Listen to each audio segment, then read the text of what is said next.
safka laysu dilay Soomaalida maalintii siyaasadda lagu fashilay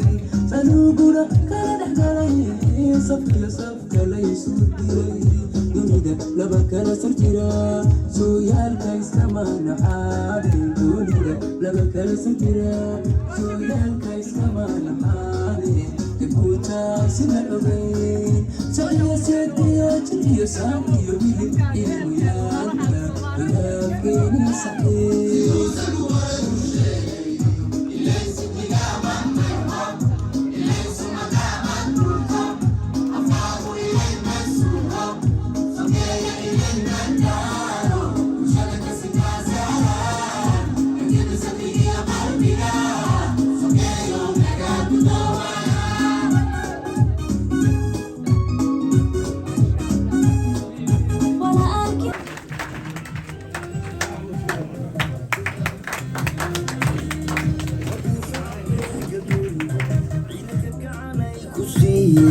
Bagay ko ba ni maumuti galap sa bagay ko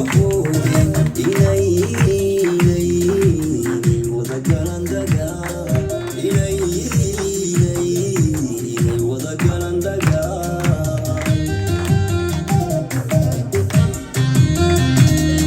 waku shacabki galmudug ciidanka gacanay ku siiye bagay ko ba ni maumuti galap sa bagay ko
بسم الله الرحمن الرحيم الحمد لله والصلاة والسلام على رسول الله صلى الله عليه وسلم دمان مدحدا مسؤولينتا ووري قدوميها جالية صوماليات قدومي هوري سلادينتا odayaasha iyo waxgaradka xildhibaanka iyaga garabka taagan dhammaan gabdhaha wiilasha dhalinyarada jooga culamaa diinka qof walba oo maanta caawa halkan ku sugan bacda miidiyaha aan ku salaamaya salaamta islaamka assalaamu calaykum waraxmatullaahi wabarakaatuh سلام كتب شرف يتهي عاوة إن كلا سوق يبقى حفلة نروح لبدن وماموس كذا يا مقام كذا هذا سرية وجالية الصومالية السودان كودهان أي عاوة قفنا محوها لوكال مغنين سكارا أنا رئيس توكم وإذا ما دعلنا يا سودوينتي نروح لبنان يا باب الكيني iyo wajigini furnaa aad iyo aad aan kaga mahadcelinayaa intaas kadib waxaan rabaa warkii iyo warbixintii iyo taladii muxuu ahaa dowladda aan anigu caawa aan martida ka ahay waxaan qiyaasayaa inay xildhibaano badan ay yimaadeen talada xildhibaanada iyo aragtida dowladnimadana ay wax idiin horumareen laakiin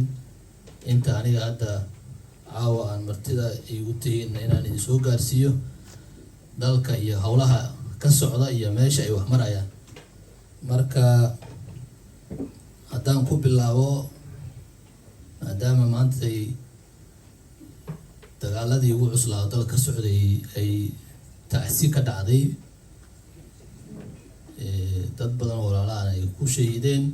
waxaan aaminsannahay inaysan hadda tacsi badan guryaha aysan oolinay dad yihiin meeshii ugu fiicneed oo lagu dhiman lahaa inay ku dhinteen. Marka waxaan leenahay intii dhimatay Allah u naxariisto, inta dhaawacna Allah caafiyo, oo ay ugu dambeysay tii maanta dhacday. taasaan u gudbayaa. Dabcan dalka waxaa muddo sanad iyo bara dowladdii cusbeed oo dhalatay ay ku jirtay juhdi ay kula dagaalamaysa nimanka khawaarijta ah. Muddo dheerna dalka xukumayay qaybo ka mid ah, dhibaatadoodana la arkay haddaanan nimanka meesha laga saarin inaysan Soomaaliya cageeda ku istaagi karin. Marka fursad gaar ay noo noqotay. Xukuumadihii hore iyo dowladihii horena waa soo shaqeeyeen, laakiin dowladda tan waxay ku suntan tahay in ayada iyo bulshadii Soomaaliyeed iyo dadkii deegaanka oo wada socdo inay u guntadeen, inay arkeen dhibaatadii musiibooyinka ahaa oo soo noqnoqday dadka ay ku hayeen nimankan khawaarijta inaan intaa ka badan la sii noolaan karin. Hormuudna uu u noqday madaxweynihii qaranka oo muddo 2 bilood ah doorka u joogay, ra'iisul wasaarihiisii, wasiiradii, xildhibaanadii qaranka iyo madaxdii kale oo deegaanada maamulada madaxda ka ahaa oo iyaguna qayb ka ahaa shaqada socotay. Marka dagaalkan wuxuu uga duwanaa dagaaladii hore, dagaal dadku ay soo daaleen oo nimanka waxtarkooda iyo dhibkoodu inuu dhibkoodu badan yahay, oo cudur uu noqday dadkii boog ku taal. Marka fursad gaar ah ayay noo ahayd inaan qayb ka noqono shaqadaas socoto oo halganka oo muddada dheerna soo wadnay. Dowladduna ay sanadkaas iyo barka ah ay la daalaa-dhacaysay sidii nimankaas looga xoreyn lahaa guud ahaan dalka, gaar ahaan deegaanadii kacdoonka uu ka bilowday oo Hiiraan ay ugu horreysay. Deegaano kale oo ka horreeyay waa jireen oo dadku ayagu ay si gaarkooda ay iskaga dhacsheen oo waqtigaas hadda Hiiraan ka horreeyay. Laakiin hadda dagaalada socda iyo shaqada hadda bilaabatay dowladdu ay la kowsatay gobolka Hiiraan ayuu ka soo dhaqaaqay. Dowladduna waxay ka dhaqaajisay magaalada afaafka hore magaalada Muqdisho oo meesha la yiraahdo Hawaarley. Haatanna la joogo duleedka Ceelbuur iyo Galhareeri oo ah meelaha ugu dambeeya, labada degmo ugu dambeysay oo shabaab ay ku hareen. Marka waxaa qiyaasi kartay dhulka intaas la eg, dadka iyo juhdiga iyo waqtiga galay, dhul ilaa 400 kiiloomitir ah, muddo 15 sano ah ilmihii ku dhashay ay ku qangaareen, shabaab ay xukumayeen, nolol iyo caafimaad iyo waxbarasho iyo midna aysan ka jirin. Marka dadkaas wixii hadda ka dambeeyay waxay noqon lahayn dad duwaaga, dad Soomaalina xataa looga tashan kara ma noqon lahayn. Marka fursad gaar ah, mahad celin ayay mudan yihiin madaxda oo hadda dalka joogta, ugu horreeya madaxweynaha iyo ra'iisul wasaarihiisa iyo dhammaan madaxda kale oo wasiirada iyo baarlamaanka iyo guddoonkiisa oo qayb lixaad leh ka qaatay shaqadaas quruxda badan oo si wada jira caawa u wada qabsoontay ayadoo la wada socdo. Soomaaliya mucaarad iyo muxaafidna ay isku aragti ka yihiin in nimankaas dalka laga qabto. Ayay dowladda Soomaaliya waxay soo gaarsiisay guulo waaweyn oo aan aaminsannahay in ka badan 80 degmooyin iyo tuulooyin iskugu jira in laga xoreeyay nimankii khawaarijta ahaa. Marka waxaan leenahay jaaliyadda Soomaaliyeed ku nool dalka Sweden iyo guud ahaan jaaliyadaha dibadda joogaba maanta ay ugu dhowdahay dadkayna dibadaha muddada dheer joogay, iyaga iyo noloshooda iyo reerahoodaba sidii ugu soo laaban lahayd dalka maanta ugu dhowda maxaa yeelay nimankaas haddaanan laga adkaan wax nolol ma dhici karto dadka noloshoodii ay ku tiirsan tahay Soomaaliya oo dadka halkan jooga ugu horeeyaan waxay hiigsanayaan waxay tahay Soomaaliya oo nabad ah oo ay ku noolaadaan oo ay nolol ka helaan oo caruurtooda ay keenaan marka maanta ugu dhowda gobolada kale ee dalkana waxay isha ku hayaan dagaalka ka socda goboladan muxuu ahaa Galgaduud iyo Mudug oo naruuro u ah in shabaabka markii laga adkaado in ayaga loo yimaado oo laga dulqaado in ayaguna sugayaan marka dhammaan shacabka Soomaaliyeed oo dhan waxay isha ku hayaan sidii looga adkaan lahaa nimanka khawaarijta dawladda iyo siyaasadeeduna waxay xooga saartay in ayadoon wax kale la qaban ayadoon shaqo kale la aadin ayadoon hawl kale la aadin shaqada koowaad iyo midda labaad iyo midda saddexaad inay noqoto sidii nimankaas dalka looga xareyn lahaa intaa kadib dalku wuxuu muddo dheer kusoo jiray doorashooyin iyo isbeddello siyaasadeed oo soo kacdoonkiisii kasoo bilowday 2000 oo ay isku bedeleen ilaa 5 dowladood waxaan aaminsanahay marba ka dambeysay in meel fiican la soo gaaray oo aysan weli dhicin wax dib loogu noqday dowlad dhiska wuxuu hadda marayaa meel gabagaba ah waxay Soomaaliya hadda joogtaa in deentii oo muddada dheer la isku daba socday oo xukuumadihii ugu dambeeyay ay isku soo dhiibeen in meel gabagaba marayso oo aan rajeynayno December dabayaaqadeeda in ay soo baxdo natiijada deen cafiska ee Soomaaliya oo guulo ka gaartay natiijaduna ay noqon doonto in Soomaaliya deentii laga cafiyay ayadana saasaan rajeynaynaa qodobada ugu muhiimsan oo sanadkan qabsoomi doonay ka mid tahay haddii alla idmo waxaa sidoo kale jira oo ayaguna meel fiican maraya in 2024 in dalka uu ka bilaaban doono qodistii shidaalka oo ayaduna processkeeda soo socday muddo dheer aakhirka muxuu bilowga ilaa bartamaha sanadka 2024 in Soomaaliya ay il dhaqaale yeelato ayaduna waxaan rajeynaynaa inay dhaqaaqdo oo meel fiican ay soo gaarto sidoo kale waxyaabaha muhiimka ah ee dalka ka socda waxaa ka mid ah dhamaystirka dastuurka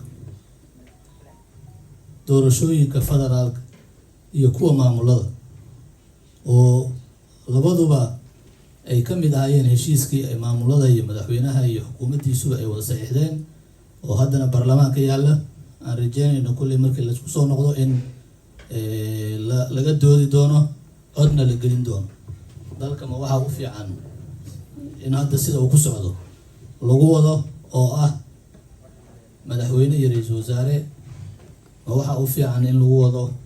sida adduunyada looga nool yahay madaxweyne iyo madaxweyne ku-xigeen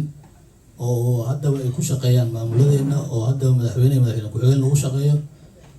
ma waxay noqon doontaa haddii alla ku idmaayo maamulada federaalka iyo hadda waxaa waqtiga ugu badan dowladda ka dhumiyey doorashooyinka maamulada oo 4 sanaba laga yaabo sanad kasta in doorasho lagu jiro oo madaxweynihii yimaado oo ku mashquulo maamulkan inuu dhiso oo kan dhiso marka dambana asaga ay ku timaado marka asagoo waxba qabanba in waqtigii dhabo ayaduna waxaa la jadwalgareeyay in doorashooyinka maamulada ay hal waqti wada dhacaan ayaduna wax ka mid ah waxyaabaha laga doodi doono guddiyada doorashooyinka oo dastuurka iyo guddiyadii muxuu ahaa xuduudaha iyo doorashooyinka oo la isku daray oo dastuurkuna uu si kale ugu qoran yihiin oo laba guddi ay kala yihiin qodobo badan oo federaalka iyo isteedyada ay kala leeyihiin awoodaha ay ka mid yihiin maxkamadaha iyo dhowr qodobo saas oo kale la isku haysto oo u baahan ka mid ah dhamaystirka dastuurka ayaguna waxaan rajeynayaa taariikhkan soo socda inuu baarlamaanka go'aan ka gaari doono marka haddii aan la idmo waxaan aaminsanahay waxa dalka hadda ugu weyn oo dowlad dhiskiisa ugu waqtiga badan la geliyay waxay tahay in nimankaas deegaanada ay joogaan oo khawaarijta laga adkaado, doorashooyinkiina lagu heshiiyo, dastuurkuna la dhammaystiro.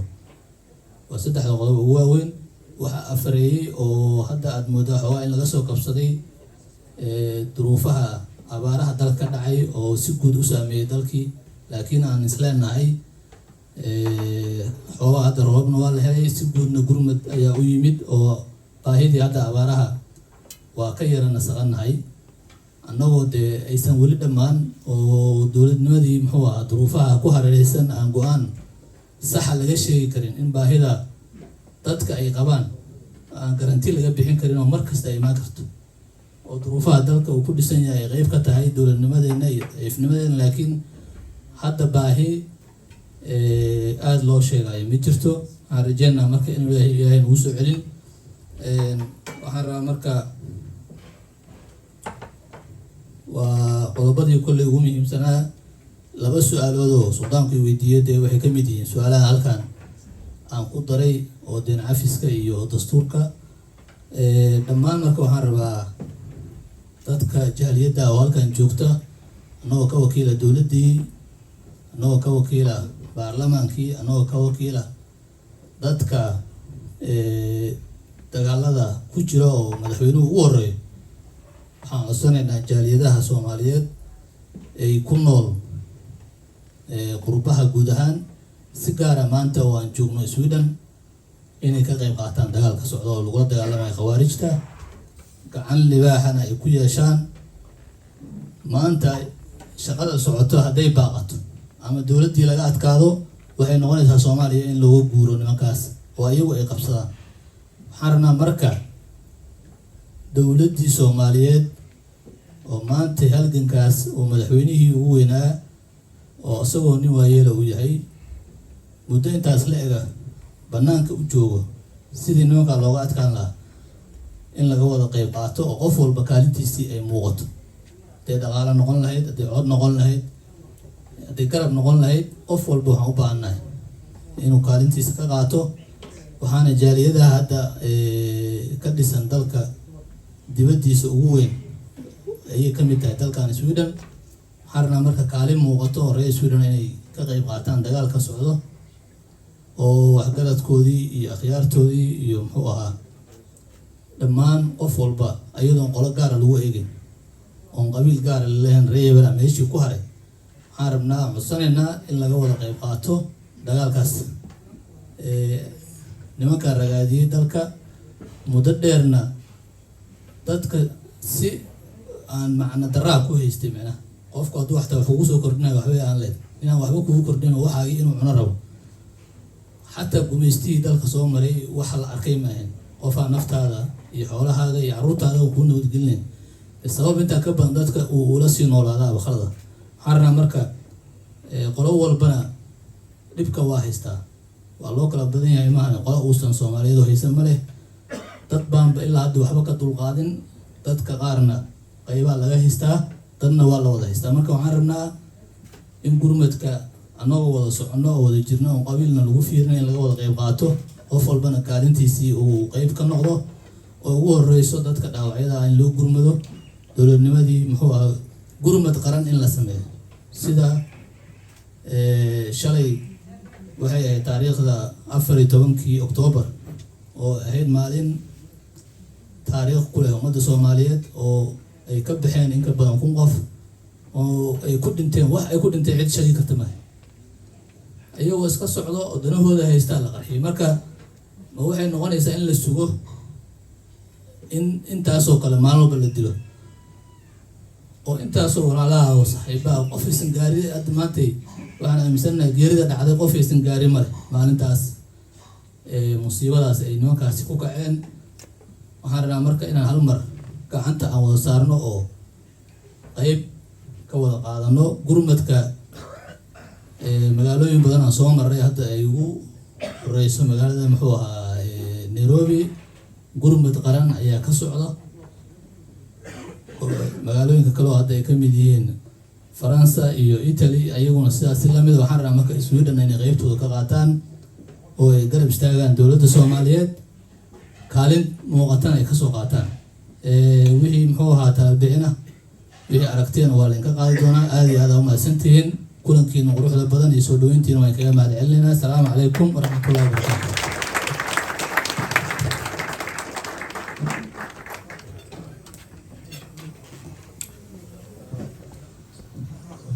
aad iyo aad u mahadsantihiin waxaan aad iyo aad ugu mahadcelinayaa maqaayadda Jubba Restaurant